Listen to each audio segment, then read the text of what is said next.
the discussion that's going around for our Atlanta Hawks. Yes, I want to talk about this. Is that Danny Ferry is being considered to potentially come back to the Atlanta Hawks organization to be a GM or president of basketball operations, whichever one they bring him back as.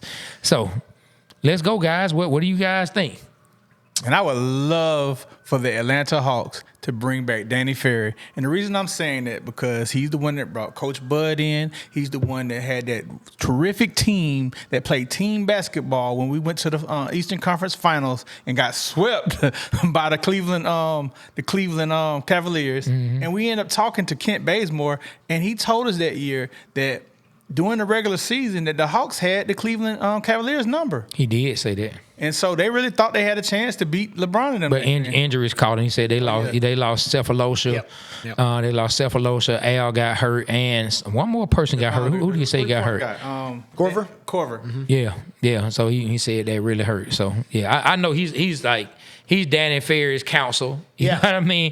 He loves I didn't like Danny what Ferry. Danny Ferry said. I just liked his actions for basketball moves. Yeah. Okay. I mean, I think there's kind of two, because we got it was a report from Zach Klein on Twitter while we were on the air today. And so we read the tweet, and Danny Ferry was one of the names, along with a couple of other guys, that the Hawks are considering for the president of basketball operations. Now they have a GM, the guy that they promoted from assistant GM when they fired Landry last week. So he's going to be the GM. Yeah, so he's going to be. He got a pedigree though. Yeah, and him and Ferry have a relationship from San Antonio years and years and years ago when they worked together there. Danny Ferry also was college teammates with Quinn Snyder. They played together at Duke. So that's a relationship that I think matters. There it is. And like you said, we kind of got two reactions from listeners when we brought it up today. One was that he was the architect of the 60-win team, hired Bud, signed Millsap, signed Damari Carroll, drafted Dennis Schroeder, who was a nice piece of that team. Like, in his 2 years as Hawks GM, there's a lot of positives to talk about. The other side of it was what you brought up before the show too, and I brought it up when we got the news, was kind of a messy end, Very messy. Kind of a messy end. And, people don't remember the details specifically. A weird situation. One of the owners of the team at the time, because it was a lot of owners, it was a big co-ownership, whatever. One of the owners of the team at the time had recorded a meeting where Danny Ferry read a scouting report. If I remember correctly, it was Luol Deng. Mm-hmm. I'm not going to say what he said, but he said some, had an inappropriate line in there about Luol Deng, and now he didn't write it. His dad did. His dad was the guy that wrote the scouting report, but Danny Ferry read it. They had it on tape. Ultimately, that after an investigation and all kinds of stuff, whatever, led to him leaving the franchise, and so that's not how you want to be remembered. So I don't want to condone. Go ahead, Trey. So look, let me say this, and I think it's important that people go and listen to the audio. Danny Ferry was not reading a scouting report. Danny Ferry said those things. You listen to the way he's saying it. He's like, well, you guys know, he does have a little African in him. He might sell you some stuff out the back door. So it wasn't a scouting report. It was Danny Ferry's own. Like, you gotta listen to the recording. Like, that's when I went back and listened to the recording, it caught me off guard. I said, you know what? He's not reading that. That's him talking. He's just talking, saying what he's saying. And I mean, he did. Now, hey, we can go back and forth on was it something you need to be condemned for the rest of your life. The debate he and I have is he said it should have never gotten out past ownership.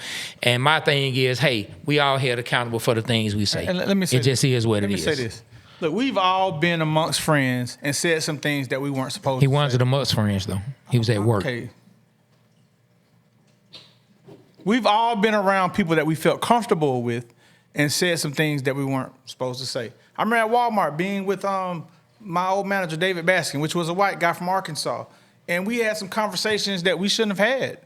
That if people would have heard them, we would have been looked at crazy. You understand what I'm saying? So what I'm trying to say is, hey, what you said, Danny Ferry, that wasn't right. I don't agree with that. But what I don't agree with also is, hey, how you working for an organization and they're trying to sabotage what you're doing and you're doing right? This was something that was a beef between two owners because one owner hired Danny Ferry and the other one, whatever the frick he was doing, was trying to sabotage what the other owner was doing. And that wasn't right. That's what I'm saying. Okay. Okay. At the same time, you need to learn how to read the room. I'm sure Danny Ferry and that particular owner probably already had some things back and forth. He know that man don't like him.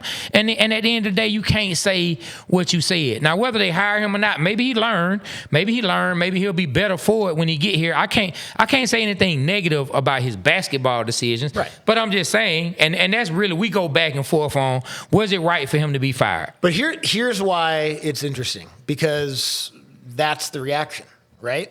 Like, you're hiring a guy to be the president of basketball operations, and two Hawks fans that care about the team have these are the two reactions to that potential hire.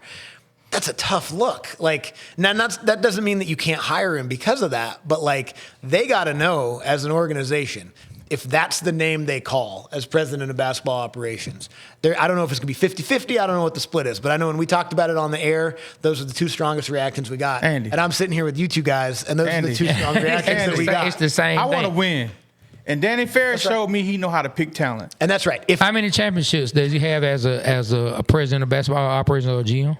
I don't know. Okay, then. I know he's been a part of some great teams. All I want to know is how many championships does he have? He's been around to turn a lot of teams around. Didn't he go to Cleveland? They went to the finals. They didn't win when he was in Cleveland. Yeah, he went to Cleveland, turned that team around. What year? I don't know. Well, No. It's important. He inherited LeBron. He inherited LeBron.